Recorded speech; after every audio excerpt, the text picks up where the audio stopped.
नमस्ते सम्पूर्णलाई आज फेरि पनि अर्को नयाँ भिडियोमा स्वागत छ र आजको भिडियोमा चाहिँ मैले कक्षा 12 को इकोनोमिक विषय अन्तर्गत रहेको अध्याय 5 अर्थात् युनिट 5 मा रहेको उत्पादनका साधनको मूल्य निर्धारण भन्ने पाठबाट ज्यालाको जीवन निर्वाहको सिद्धान्त र समय भयो भने चाहिँ ज्यालाको यसको पूरक सिद्धान्त।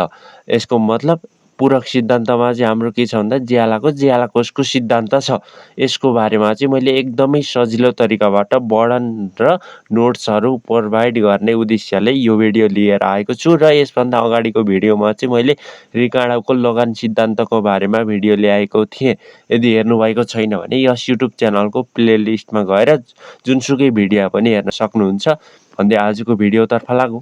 र अब हाम्रो अध्याय 5 मा उत्पादनका साधनको मूल्य निर्धारणमा चाहिँ ज्यालाको जीवन निर्वाहको सिद्धान्तको पहिला चाहिँ हामीले कसरी लेख्ने त अब यो हाम्रा रिकार्डोको लगान सिद्धान्त अनि ज्यालाको जीवन निर्वाहको सिद्धान्त अनि यसैको पूरक सिद्धान्त अनि ब्याजको सिद्धान्त नाफाको सिद्धान्त यी मध्ये एउटा क्वेसन त 100% आउँछ नै र यसको पनि हाम्रो चाहिँ रिकार्डोको लगान सिद्धान्त पनि एकदम महत्त्वपूर्ण छ जुन मैले राम्रोसँग नै भिडियो बनाएको छु र यो पनि महत्त्व छैन भन्नु को तात्पर्य चाहिँ होइन, यो पनि एकदमै महत्त्वपूर्ण छ र हजुरले बुझ्न भने पर्यो है त। चारवटै सिद्धान्त बुझ्न पर्यो, एउटा सिद्धान्त आउने हो है त।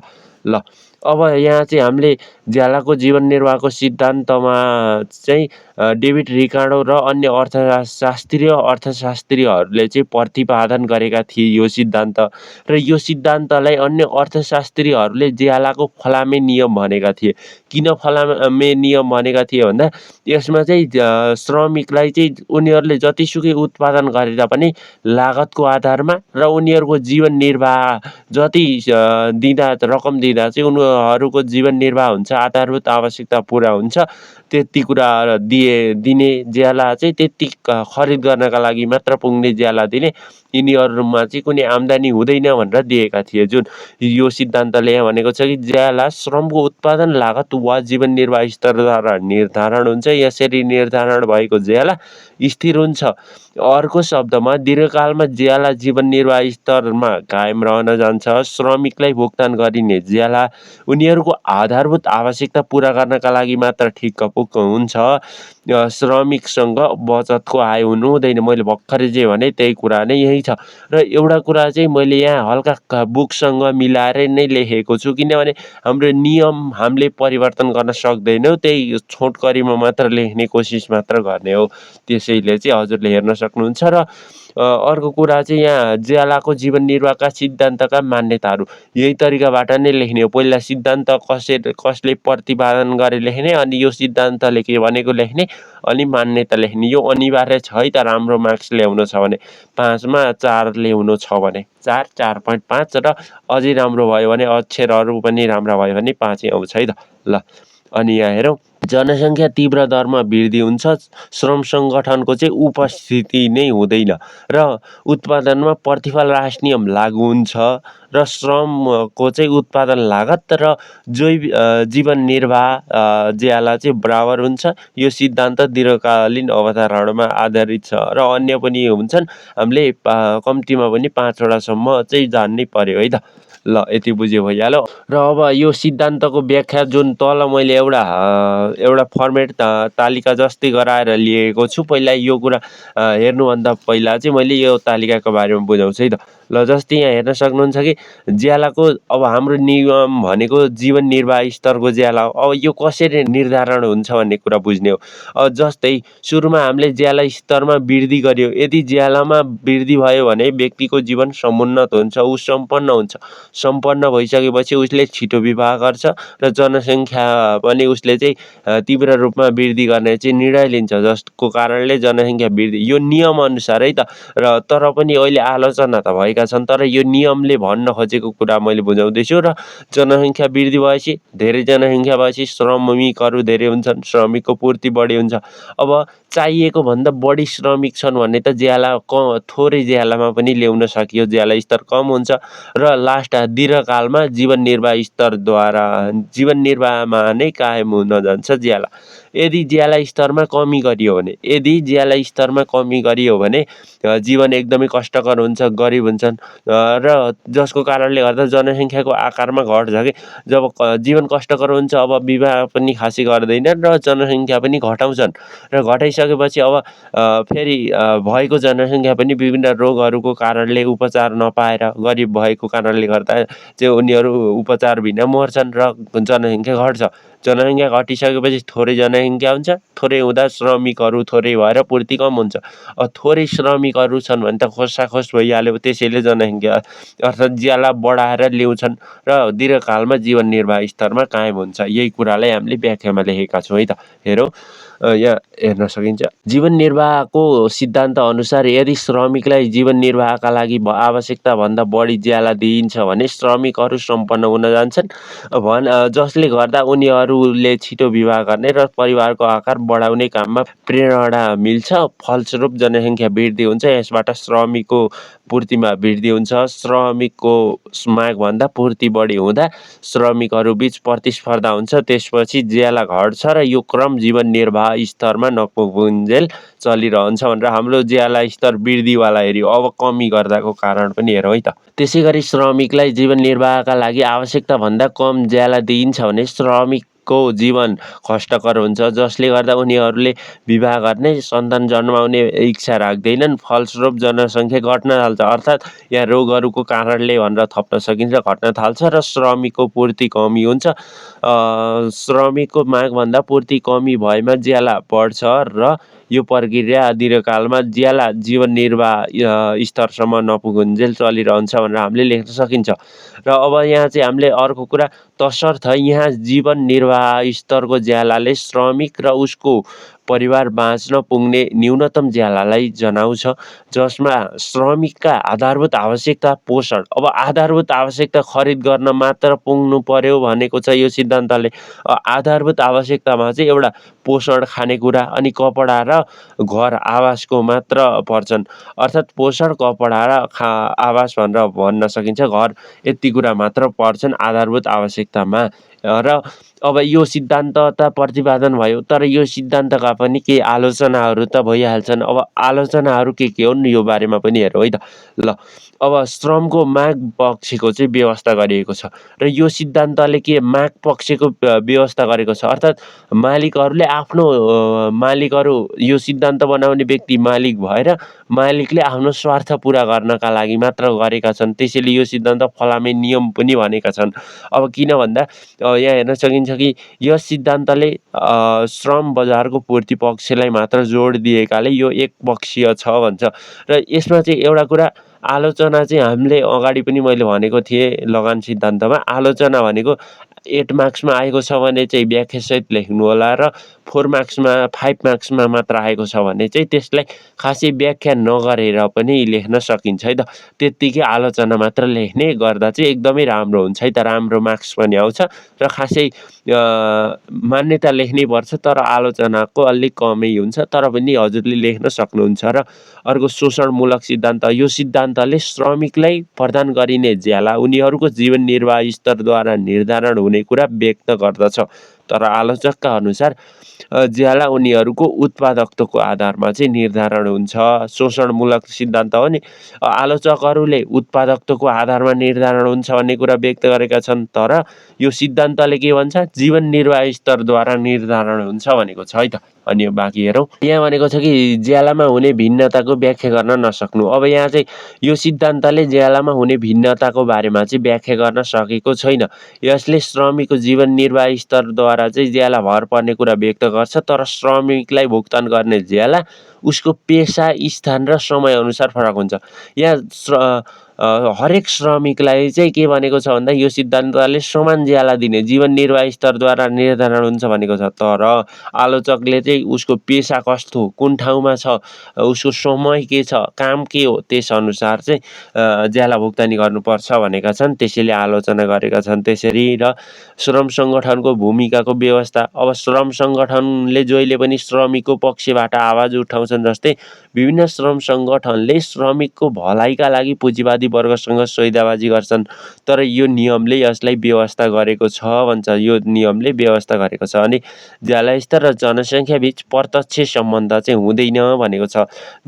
यो सिद्धान्तले श्रमिकको ज्याला स्तर वृद्धि गरेर जनसङ्ख्या पनि वृद्धि हुने कुरा व्यक्त गरे तापनि विकसित देशहरूमा विभिन्न कारणले गर्दा ज्याला बढ्दा पनि जनसङ्ख्या घटिरहेको हुन्छ।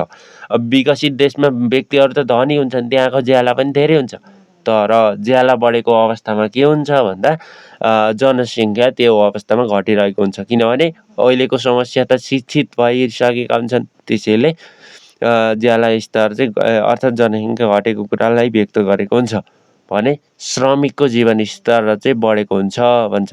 अनि यो सिद्धान्त चाहिँ एउटा निराशावादी सिद्धान्त हो भनेर पनि व्यक्त गर्छन्। जस्तै यो सिद्धान्तले श्रमिकको आर्थिक अवस्था सुधारका सम्भावनाको व्यवस्था गरेकाले यो सिद्धान्त निराशावादी सिद्धान्त हो। र यो सिद्धान्तले चाहिँ ज्याला थोरै परिवर्तन हुँदा पनि श्रमिकको सङ्ख्या तीव्र रूपमा चाहिँ बढ्ने कुरा बताएको छ भनेर हामीले लेख्न सकिन्छ। अनि हाम्रो चाहिँ आलोचनाहरू यति लेखे हुन्छ। अनि अब चाहिँ हामी ज्यालाकोसको सिद्धान्तमा गइरहेका छौँ। अब ज्यालाकोसको सिद्धान्त पनि हाम्रो चाहिँ अर्को नयाँ सिद्धान्त हो। अब ज्यालाकोस सिद्धान्त जीवन निर्वाहको सिद्धान्तको पूरक सिद्धान्त हो। पूरक सिद्धान्त भनेको एउटा पूरक भनेको के हो भन्दा एउटाको आवश्यकता पुरा गर्न अर्काको आवश्यक भन्ने, अर्थात् कलम र मसीको सम्बन्ध अनुसार हामीले बुझ्न सकिन्छ। यसको मतलब प्रतिस्थापक होइन कि पूरक सिद्धान्त हो। अब यसमा चाहिँ ज्यालाको जीवन निर्वाहको सिद्धान्त सर्वप्रथम एडम स्मिथले सुझाएका थिए, तर पनि यसको पूर्ण दायित्व भनेको जोन स्टुआर्ट मिललाई चाहिँ जान्छ। यो सिद्धान्त ज्यालाको जीवन निर्वाह सिद्धान्तको चाहिँ पूरक सिद्धान्त हो भनेर हामीले यही पनि लेखिएको छ। र अब यो सिद्धान्त पूरक सिद्धान्त त हो, तर यो सिद्धान्तले के भनेको छ त भन्दा जनसङ्ख्याको पूर्ति र कामदारलाई रोजगारी दिन उपलब्ध पुँजी बीचको सम्बन्धमा ज्याला चाहिँ भर पर्छ। जहाँ जनसङ्ख्या भन्नाले अब यहाँ जनसङ्ख्याको पूर्ति र कामदारलाई रोजगारी दिन उपलब्ध पुँजीको सम्बन्धमा ज्याला भर पर्छ। किनभने यो ज्यालाको सिद्धान्तमा ज्याला निर्धारण गर्ने कुरालाई व्यक्त गरिएको हुन्छ। अब जहाँ चाहिँ जनसङ्ख्या भन्नाले श्रमसङ्ख्या र श्रमसङ्ख्यालाई र पुँजी भन्नाले चाहिँ ज्यालाका लागि प्रयोग हुने पुँजीको मात्रा र श्रमिकलाई काममा लगाउँदा आकस्मिक रूपमा चाहिँ देखा पर्ने रकमलाई चाहिँ बुझिन्छ भनेर हामीले लेख्न सक्छौँ। र अब अर्को कुरा चाहिँ ज्यालाको स्तर छ। अब ज्यालाको स्तरमा पनि हामीले यो नियम लेख्दा एकदमै फाइदा हुन्छ कि जब हामीले ज्यालाको स्तर लेख्छौँ हाम्रो केही लम्बाइ पनि बढिहाल्छ र देख्दा पनि राम्रो हुन्छ र जाँचकले मार्क्स पनि धेरै दिन सक्ने सम्भावना हुन्छ। जहाँ चाहिँ ज्यालाको स्तरमा ज्यालाकोस अपन कामदारको सङ्ख्या छ। अब ज्यालाकोस र कामदारको सङ्ख्याको अनुपात नै के हो, ज्यालाको स्तर हो। जस्तै यहाँ ज्याला स्तर हामीले हेर्न सकिन्छ, ज्यालाकोस र ज्याला भुक्तान गर्ने कामदारको सङ्ख्याको अनुपात हो भनेर। ज्यालाकोस र ज्याला भुक्तान गर्ने कामदारको सङ्ख्याको अनुपात हो। अब के हो भन्दा ज्याला स्तर, र यसमा एउटा कुरा ज्याला स्तर र कामदारको सङ्ख्या बीच ऋणात्मक सम्बन्ध हुन्छ, जुन हामीले व्याख्यामा प्रयोग गर्नुपर्छ भने ज्यालाकोस र ज्यालाको स्तरबीच सकारात्मक सम्बन्ध हुन्छ भनेर यो कुरा हामीले व्याख्यामा अनिवार्य रूपमा राख्नै पर्छ। हजुरले पनि सम्झिनु होला है त। ल यति कुरा बुझिसकेपछि अब ज्यालाको सिद्धान्तका मान्यतामा जाउँ हामी। अब मान्यताहरू पनि एकदमै सजिला छन्, हामीले हल्का हेर्नु पर्यो, यही नियमअनुसार यही सिद्धान्त अनुसार नै हामीले गर्न सक्छौँ। जस्तै ज्यालाकोस स्थिर हुन्छ, जहिले पनि ज्यालाकोस चाहिँ के हुन्छ, ज्यालाकोस स्थिर नै रहन्छ र यो विगतको बचतबाट प्राप्त हुने हो कि ज्यालाकोस स्थिर हुन्छ, यो विगतको बचतबाट प्राप्त हुन्छ। र यसैमा अर्को कुरा के थप्न सकिन्छ भन्दा ज्यालाकोस चाहिँ कामदारलाई काममा लगाउनु पूर्व नै स्थापित हुन्छ, तर मैले यो सजिलो भएको कारणले लेखिनँ, तर ज्यालाकोस कामदारलाई काममा लगाउनु पूर्व नै स्थापित हुन्छ भनेर हामीले लेख्नु पर्यो है त। अनि अर्को ज्याला स्तर कामदारलाई काममा लगाएपछि मात्र निर्धारण हुन्छ। यसैको विपरीत के अब ज्याला स्तर कामदारलाई काममा लगाएपछि मात्र निर्धारण हुने हो। अब कति कामदार छन्, तिनी कामदारलाई कति ज्याला कोष छ त्यसैको आधारमा ज्याला दर निर्धारण हुने हो। तर ज्याला कोष त पहिले नै निर्धारण हुन्छ नि त। यो कुरा यहीबाट पनि हामीले मान्यतामा बुझिहाल्यो। र श्रमका एकाइहरू समरूपी हुन्छन् भन्छ। यो सिद्धान्तले जस्तोसुकै श्रमिक भए तापनि त्यो समरूपी हुन्छ कि हरेक श्रमिकलाई समान ज्याला दिइन्छ भन्ने कुरा व्यक्त गर्छ। अनि मुद्राले चाहिँ विनिमयको माध्यमका रूपमा मात्र काम गर्छ। मान्यता यो हो, तर आलोचकहरूले आलोचना गरेका छन्। यो कुरा पनि बुझ्नु पर्यो। हामीलाई आलोचनामा पनि यिनैलाई हामीले आलोचना गराउन सकिन्छ कि ज्याला कोष स्थिर हुन्छ भनेर मान्यता छ, आलोचकहरूले स्थिर हुँदैन भन्ने कुरा गरेका छन् भने अब मुद्राले विनिमयको रूपमा माध्यमका रूपमा मात्र काम गर्छ भनेको छ सिद्धान्तले। तर यो एउटा विनिमयको माध्यमका रूपमा मात्र काम गर्दैन भन्ने आलोचना हो कि यसरी बुझ्न पर्यो। कामदारको सङ्ख्या परिवर्तन हुँदा ज्याला स्तर पनि परिवर्तन हुन्छ। जब कामदारको सङ्ख्या परिवर्तन हुन्छ तब ज्याला स्तर त परिवर्तन भइहाल्छ नि त। अब 10 छ भने या 10बाट बढेर 20 हुँदा यो डिभाइड गर्दा त फरक परिहाल्छ नि त। त्यसैले परिवर्तन हुने हो। यो मान्यताका आधारमा हामीले अरू व्याख्या हेरौँ। अब यहाँ हामीले ज्याला स्तरको निर्धारणका बारेमा हेरौँ। यो पनि हाम्रो चाहिँ एकदमै महत्त्वपूर्ण छ। हामीले ज्यालाको चाहिँ ज्याला कोषको सिद्धान्त हामीलाई व्याख्या गर्न आएमा यो लेख्ने पर्छ। ज्याला स्तर कसरी निर्धारण हुन्छ? ज्याला कोष अनि कामदारको सङ्ख्या अनि ज्याला स्तर ज्याला कोष बाई कामदारको सङ्ख्या गरेर निकाल्ने हो। ज्याला कोष हामीलाई स्थिर हुन्छ भन्ने कुरा थाहा छ। अब हामीले जति राख्न पनि सक्छौँ। भनिलिउँ मैले 10,000 राखेँ। अब कामदारको सङ्ख्या के हो? क्रमशः परिवर्तन हुने हो। 50, 100, 200, 250। यसको मतलब 5, 10, 15, 20 पनि राख्न सकिन्छ। र अर्को कुरा चाहिँ ज्यालाको स्तर त आफै निर्धारण गर्ने हो। कसरी भन्दा जब ज्याला कोष बाई कामदारको सङ्ख्या, ज्याला कोष भनेको 10,000 बाई 50 गर्दा 200 आयो, 10,000 बाई 100 गर्दा 100 आयो। र यो कति आउँछ? डिभाइड गरेर गर्ने हो। र यहाँ डिभाइड गर्दा चाहिँ हाम्रो एउटा कुरा के बुझिन्छ भन्दा आफै अटोमेटिकल्ली हामीले बुझ्न सक्ने भनेको जब कामदारको सङ्ख्या यहाँ हामीले बढाउँदै लगेका छौँ र यो डिभाइड गर्दा हाम्रो यो के भएको छ भन्दा घट्दै गएको छ। यसको मतलब कामदारको सङ्ख्या र ज्यालाको स्तर, ज्याला दर बिच चाहिँ ऋणात्मक सम्बन्ध हुन्छ। यो बढ्दै जाँदा यो चाहिँ घट्दै गएको छ भन्ने कुरा ऋणात्मक सम्बन्ध देखिएन भने यो हाम्रो लेखेकै गलत हुन्छ। त्यसैले यो अनुसार गर्नु पर्यो र देख्न पनि देखिन्छ, एकदमै सजिलो छ। हामीले यही कुरालाई हजुरले बुझ्न सक्नुहुन्छ। किनभने ज्याला कोष स्थिर हुन्छ, अरू कुरा त हाम्रो कामदारको सङ्ख्या बढ्दै जाँदा डिभाइड गर्दा घट्दै जाने हो। यो कुरामा हामी टेन्सनै लिन पर्दैन। अब यो व्याख्या पनि हामीले लेख्नु पर्यो, यहीँ हेरेर नै गर्ने हो। माथिको तालिकामा ज्याला कोष 10,000 चाहिँ स्थिर छ, जहाँ कामदारको सङ्ख्या सुरुमा 50बाट 100, 200 र अन्त्यमा 250 जनासम्म चाहिँ कामदारको सङ्ख्या बढेको छ। त्यस अवस्थामा ज्यालाको स्तर के भएको छ भन्दा ज्यालाको स्तर भनेको ज्याला दर जुन 200बाट क्रमशः 150 हुँदै घटेर 40 भएको छ। तालिकाले ज्याला कोषलाई स्थिर राख्दा कामदारको सङ्ख्या र ज्यालाको दरबिच ऋणात्मक सम्बन्ध हुने कुरालाई बुझाउँछ भनेर हामीले लेख्न सकियो। र यसैका आधारमा हामीले कामदारको सङ्ख्या र ज्याला स्तरको आधारमा हामीले तालिका बनाउन सक्छौँ, अर्थात् रेखाचित्र बनाउन सक्छौँ। तल चाहिँ कामदारको सङ्ख्या, माथि चाहिँ ज्यालाको स्तर। त्यसको बारेमा मैले यहाँ देखाउँछु। हेर्नुहोस्, यहाँ भनेको छ कि अब यहाँ कामदारको सङ्ख्या देखाएको छ अनि यतातर्फ चाहिँ हाम्रो ज्याला दर देखाएको छ। अब कामदारको सङ्ख्या सुरुमा 50 थियो, 50बाट बढ्दै 250सम्म पुगेको छ। यस अवस्थामा अब ज्याला दर भनेको हाम्रो के भएको छ भन्दा बढ्दै जाँदा घट्दै गएको छ। जुन कुरा सुरुमा 50 हुँदा 250 छ, 100 हुँदा चाहिँ 100 छ, 50, 100 अर्थात् 200 हुँदा चाहिँ हाम्रो 50 छ, 250 हुँदा 40 छ। र यही कुरालाई हामीले यो बिन्दु दिने अनि त्यसपछि जोड्ने हो। र यो कुरा त हामीले बनाउन सक्छौँ, नबनाउँदा पनि हुन्छ। हामीले यही रेखाचित्र मात्र हामीलाई आवश्यक हो। यो रेखाचित्रका आधारमा हामीले व्याख्या गर्न सक्छौँ। किनभने माथिको रेखाचित्रमा चाहिँ यो रेखाचित्रले कसरी बुझाएको छ भन्दा बायाँ माथिबाट चाहिँ दायाँ तलतर्फ झुकेको छ, जसले चाहिँ ज्याला निर्धारण गर्छ भनेर लेख्ने हो। जुन व्याख्या पनि मैले देखाउँछु है त। रेखाचित्रमा एक्स अक्षतर्फ कामदारको सङ्ख्या र वाइ अक्षतर्फ ज्याला दर मापन गरिएको छ, जहाँ अल्पकालमा ज्याला कोषलाई चाहिँ 1000 स्थिर मानिएको छ। बायाँ माथिबाट दायाँ तलतिर झुकेको उद्गम बिन्दुतर्फ उन्नतो दर भनेको जुन उद्गम बिन्दुतर्फ गइरहेको जुन वक्र रेखाले कामदारको सङ्ख्या बढ्दा ज्याला दर घट्ने र कामदारको सङ्ख्या घट्दा चाहिँ ज्याला दर बढ्ने कुरालाई देखाएको छ। अर्थात् ऋणात्मक सम्बन्ध कामदारको सङ्ख्या र ज्याला स्तर बीच ऋणात्मक सम्बन्ध भएको कुरा त्यो उक्त रेखाचित्रले देखाएको छ भनेर हामीले लेख्न सकिन्छ। र यहाँ अर्को कुरा ज्यालाको सिद्धान्तका आलोचनाहरू पनि छन्। यो आलोचनाको मैले व्याख्या त गरेको छैन, तर पनि हजुरले सर हेर्नुहोस्, जस्तै ज्यालामा हुने भिन्नताको व्याख्या गर्न नसक्नु।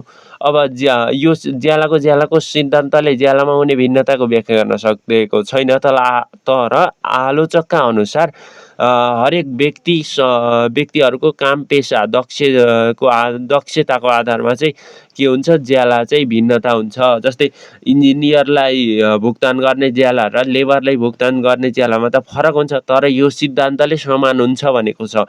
आलोचकले यही कुरालाई नै आलोचना गरेका छन्। श्रमका एकाइ समरूपी हुन्छन् भन्ने गलत मान्यता, यो पनि यही भयो। अब हरेक श्रमिकलाई समान ज्याला दिने भन्ने कुरा यो सिद्धान्तले त श्रमका एकाइ समरूपी हुन्छन् भनेको छ, तर श्रमिकका आधारमा एकाइहरू त समरूपी हुँदैनन् भनेर चाहिँ आलोचना गरेका छन्। अनि अर्को श्रमिकको कार्यदक्षता र उत्पादकताको अपेक्षा र यो सिद्धान्तले जीवन निर्वाह अर्थात् ज्याला कोषद्वारा ज्याला भुक्तानी गर्ने कुरालाई व्यक्त गरेको छ। तर आलोचकहरूले चाहिँ ज्याला कोषको आधारमा होइन कि यो जुन श्रमिकको उत्पादकताको आधारमा, उनीहरूको चाहिँ उत्पादकताको आधारमा कति उत्पादन गरेका छन् त्यसैको आधारमा चाहिँ ज्याला भुक्तानी गर्ने कुरा व्यक्त गर्छ। र मुद्राले विनिमयको माध्यम चाहिँ होइन भनेको छ। यो मुद्रा चाहिँ विनिमयको माध्यम हो भनेको छ, तर आलोचकहरूले मुद्रा विनिमयको माध्यम मात्र होइन भनेका छन् भने ज्याला कोषको स्रोतको व्याख्या गर्न नसक्नु। र यो सिद्धान्तले ज्याला